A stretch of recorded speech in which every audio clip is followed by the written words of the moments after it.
நீங்கள் இந்த உலகத்தின் காரியங்களிலிருந்து எழுந்திருக்காமல் இருந்தால் தேவன் உங்களை அபிஷேகம் பண்ணவே முடியாது.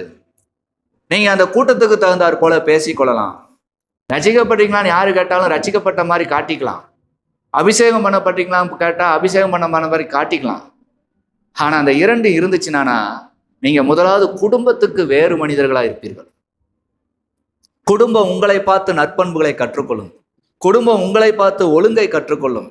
உங்களுடைய நண்பர்கள் சுற்றி இருக்கிறவர்கள் எல்லாருக்கும் எவ்வளவுதான் அவங்க நற்சாட்சி பெற்றவங்களா இருந்தாலும் அவங்களை விட ஒரு நற்கிரியை உங்களிடத்துல இருக்கும்.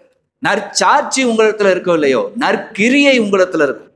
அந்த கிரியைகளை பார்ப்பார்கள். அது வேணுமானா முதலாவது இயேசு கிறிஸ்துவுக்குள்ள ரட்சிக்கப்பட்ட நீங்க அவர் வருவார் என்று சொன்னபடி பரத்தை நோக்கி எழுந்திருக்க ஆரம்பிக்கணும். எழுந்திரணும்.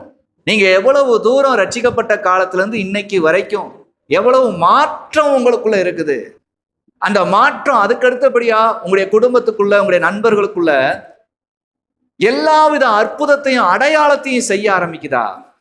அற்புதம் அடையாளங்கிறது வியாதி நீங்குது, அதை நான் சொல்லல. உங்களை பார்த்தால் ஒரு நல்லொழுக்கம், உங்களை பார்த்தா ஒரு நற்கிரிய, உங்களை பார்த்தா பேச்சு எல்லாமே வேற மாதிரி. அதாவது நற்பண்புகள்னா அவங்கள பார்க்கலாம் அப்படின்னு ஒரு ஆளா மாற நீங்க எழும்பாத வரைக்கும் தேவன் உங்களை அபிஷேகம் பண்ணவே முடியாது.